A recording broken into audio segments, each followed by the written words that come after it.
Kapolrestabes Semarang, Kombes Irwan Anwar menyebut siap dievaluasi dan meminta maaf atas kasus polisi tembak siswa di Semarang. Komisi 3 DPR mengkritisi penggunaan senjata api dan meminta penggunaan senjata api oleh polisi perlu dievaluasi. Kapolrestabes Semarang, Irjen Irwan Anwar meminta maaf saat rapat bersama Komisi 3 DPR Selasa pagi. Irwan menyebut siap bertanggung jawab atas tindakan anak buahnya yang membuat pelajar meninggal dunia. Irwan mengakui tindakan Aibda Robik Zainuddin di kasus ini telah mengabaikan prinsip-prinsip penggunaan kekuatan. Kami sebagai atasan Brigadir R pada kesempatan ini memohon maaf yang sebesar-besarnya kepada seluruh masyarakat khususnya warga Kota Semarang, terlebih keluarga besar almarhum Ananda Gama, dan atas segala tindakan dari anggota saya Brigadir R yang telah mengabaikan prinsip-prinsip penggunaan kekuatan, abai dalam menilai situasi, teledor dalam menggunakan senjata api. Sementara itu, Kabid Propam Polda Jawa Tengah Kombes Aris Supriyono menegaskan penembakan korban Gama oleh Aibda Robik Zainuddin tak terkait peristiwa tawuran, tetapi karena pelaku kesal kendaraannya dipepet oleh korban. Kemudian penembakan yang dilakukan terduga pelanggar tidak terkait dengan pembubaran tawuran yang sebelumnya terjadi. Dan memang anggota ini memang benar-benar pulang dari kantor, kemudian bertemu dengan satu kendaraan yang dikejar oleh 3 kendaraan yang diterangkan oleh Bapak Kapolrestabes. Kemudian motif penembakan yang dilakukan oleh terduga pelanggar dikarenakan pada saat perjalanan pulang ini mendapati satu kendaraan yang dikejar kemudian memakan jalannya terduga pelanggar. Kasus penembakan pelajar SMK di Semarang menambah daftar korban penyalahgunaan senjata oleh polisi. Anggota Komisi 3 DPR Rudianto lalu meminta penggunaan senjata api oleh kepolisian dievaluasi. Ini dijadikan pembelajaran bersama, koreksi bersama kita, termasuk mungkin evaluasi penggunaan senjata api, khususnya di jajaran Polrestabes Semarang. Nanti akan kami sampaikan nanti pada saat rapat kerja atau monitoring evaluasi dengan jajaran Mabes Polri. Karena kalau perlu anak buah Bapak di Semarang itu dites kejiwaan. Kasus penyalahgunaan senjata api oleh kepolisian sebelumnya juga menelan korban jiwa. Korbannya Kasat Reskrim Polres Solok Selatan dan pelakunya adalah rekan kerjanya, Kabak Ops Polres Solok Selatan. Tim Liputan, Kompas TV. Lalu bagaimana polisi mengevaluasi potensi penggunaan senjata api? Kami bahas bersama Usman Hamid, Direktur Eksekutif Amnesty International Indonesia. Mas Usman, selamat malam. Selamat malam, Mbak Rizka. Selamat malam, Kompas. Malam, kami juga mengundang anggota Komisi 3 yang tadi menggelar pertemuan dengan Kapolrestabes Semarang, namun hingga kini belum ada yang berkenan untuk bergabung dalam dialog. Bang Usman, kalau bicara soal evaluasi senjata api, begini kan sebenarnya di Perkap sudah jelas, lalu di Perpol juga ada bahkan. Nah, tapi apa sih sebenarnya yang jadi masalah sampai sekarang harus ada kasus dulu, baru ada evaluasi kemudian? Ya, nah itu yang saya kira sangat disayangkan. Evaluasi terjadi setelah adanya peristiwa penembakan seperti yang terjadi di sana. Kalau berbicara tentang Perkap, ada setidaknya 2 peraturan Kapolri yang mengatur senjata api di dalam tindakan-tindakan setiap anggota kepolisian. Yang pertama adalah peraturan Kapolri nomor 1 tahun 2009 tentang penggunaan kekuatan di dalam tindakan kepolisian. Nah, penggunaan kekuatan itu tidak boleh mengutamakan kekuatan yang mematikan atau senjata yang mematikan. Yang kedua adalah peraturan Kapolri nomor 8 tahun 2009 tentang implementasi dari prinsip-prinsip hak asasi manusia dalam tindakan Polri. Nah, senjata api itu filosofinya dalam standar-standar internasional adalah to save life, to protect life, untuk melindungi kehidupan. Jadi senjata api itu hanya benar-benar digunakan ketika ada ancaman nyawa, baik itu warga masyarakat atau misalnya aparat keamanan yang berada dalam situasi terancam kehidupan atau nyawanya. Barulah di situ senjata api bisa digunakan. Ada dasar legalnya, hukum. Itu pun kalau benar-benar diperlukan. Kalau orangnya lari lalu tidak melakukan perlawanan, mungkin tidak perlu.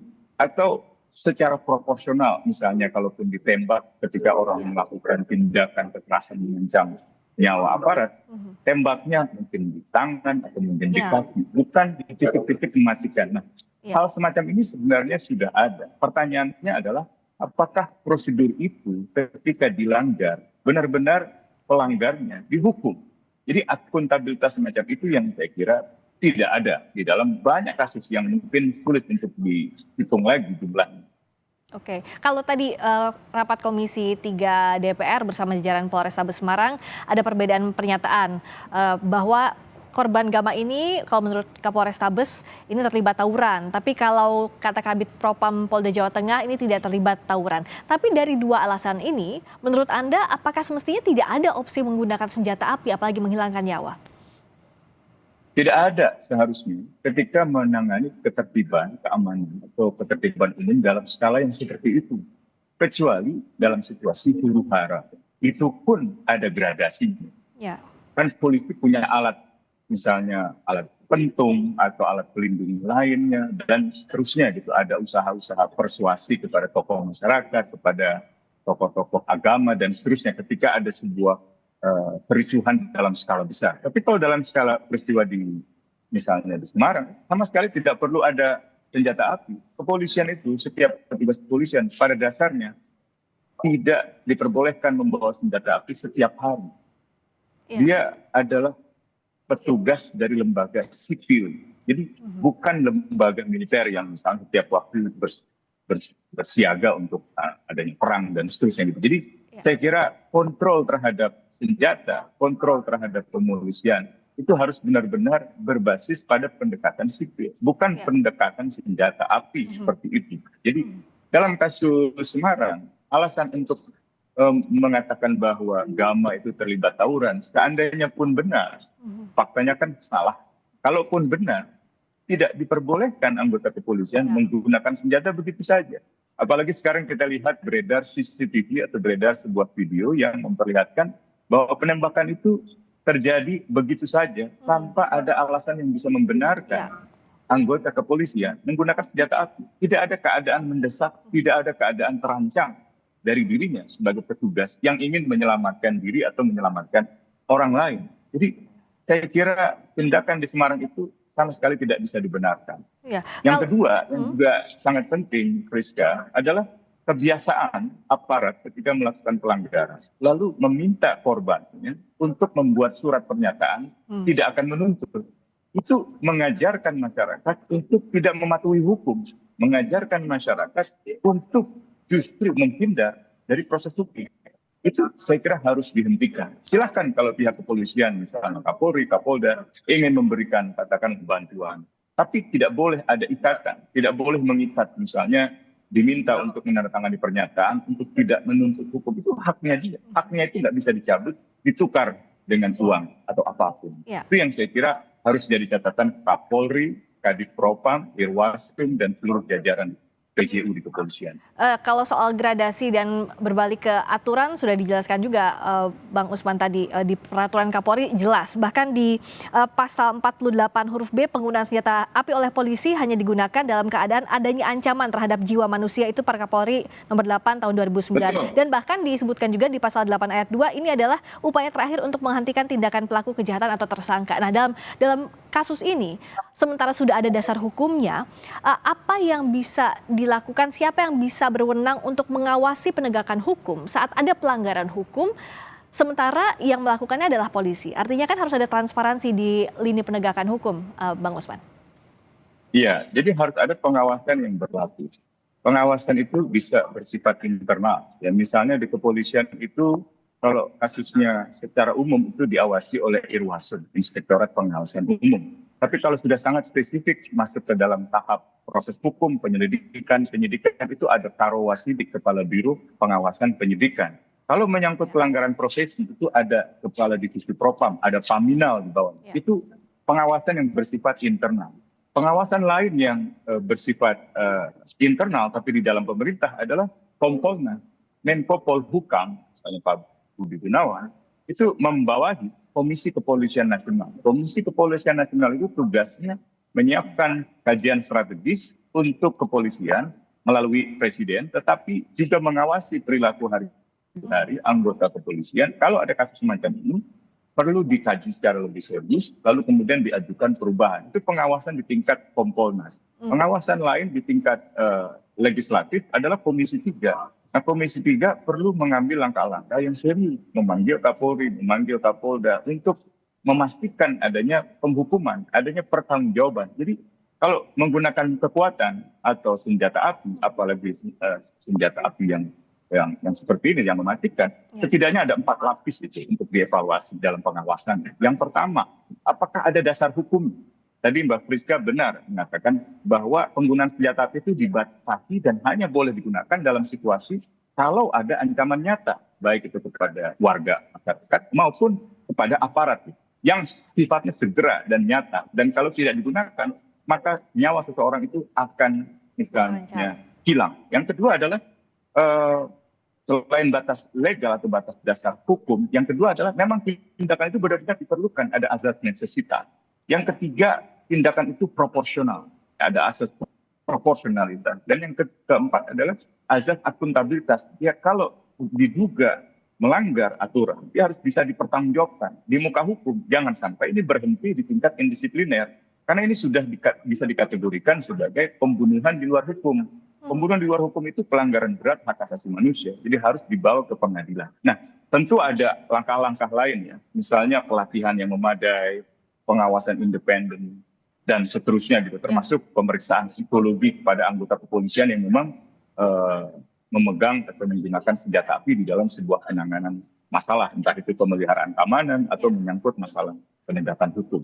Dan Bang Usman, kalau tadi Komisi 3 bilang harus ada evaluasi kejiwaan dan kelayakan seseorang memegang senjata api. Tapi pertanyaannya, justru kan sebelum seseorang memegang senjata api sudah jelas di Peraturan Polri nomor 1 tahun 2022, di Peraturan Kapolri juga siapa-siapa saja yang boleh, izin pengeluarannya seperti apa, termasuk tes kejiwaan. Nah, kalau ini dilakukan lagi, apakah akan efektif? Karena kan harusnya logikanya kebalik. Sebelum diberikan senjata api, itu sudah harus lulus begitu Bang Usman? Ya, sebenarnya baik sebelum menggunakan senjata api atau sebelum diberikan hak keabsahan untuk menggunakan senjata api, pada saat ia menggunakan senjata api dalam tugas maupun setelah ia menggunakan senjata api, itu selalu harus dievaluasi kondisi psikologi.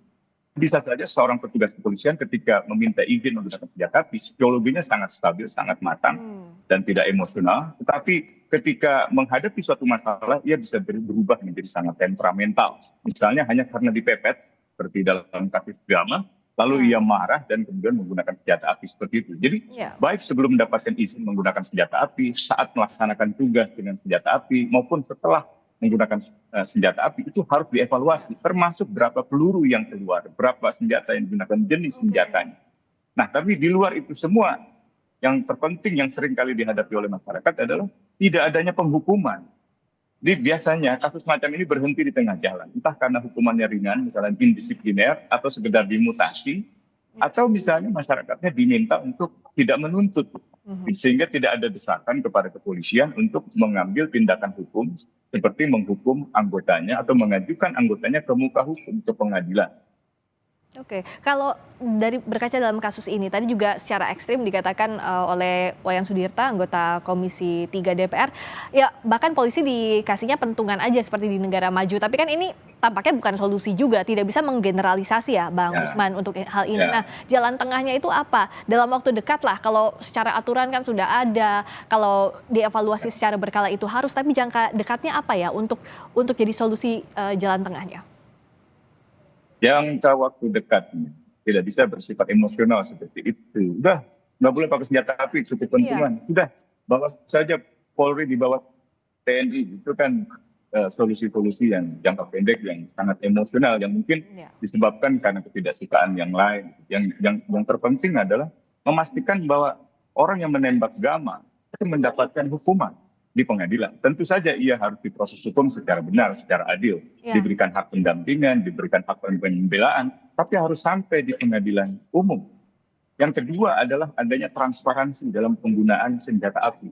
harus ada pengumuman secara berkala, termasuk pemeriksaan psikologis secara berkala terhadap setiap orang di dalam kepolisian dan juga di luar kepolisian, karena banyak juga warga sipil yang bisa mendapatkan senjata api, pengacara atau misalnya pejabat, politisi dan seterusnya. Jadi harus ada semacam transparansi dan akuntabilitas.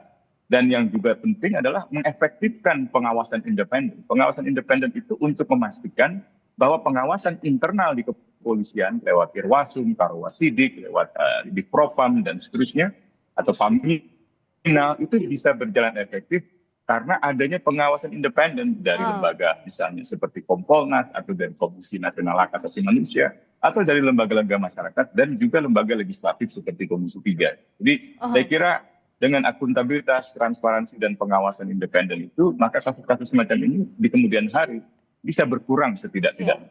Nah, untuk tes kejiwaan misalnya secara berkala ini bisa dasar hukumnya peraturan Kapolri saja cukup, Bang Usman? Untuk waktu cepat? Cukup lah saya kira itu. Cuman yang saya kira itu perlu dilakukan gitu ya. Meskipun jangan sampai kasus ini jadi dilupakan. Gitu. Nah, itu yang harus penegakan hukumnya itu ya, dulu Bang Usman, pelaku penembakan.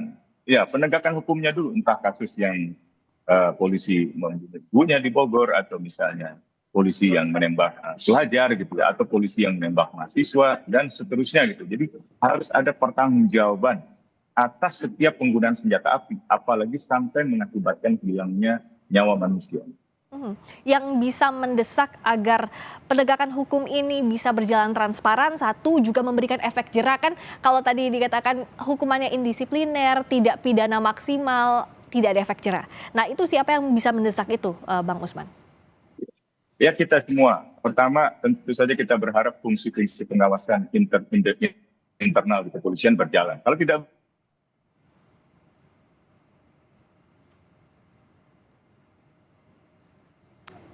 Bang Usman masih bergabung? Tampaknya terputus koneksi komunikasi dengan Direktur Eksekutif Amnesty International Indonesia Usman Hamid, tapi tadi dijelaskan bahwa pengawasan internal ini penting, termasuk juga pengawasan independen dan juga penegakan hukum ini harus maksimal terhadap pelanggaran penggunaan senjata api, apalagi sampai menghilangkan nyawa. Terima kasih sudah bergabung tadi Usman Hamid, Direktur Eksekutif Amnesty International Indonesia.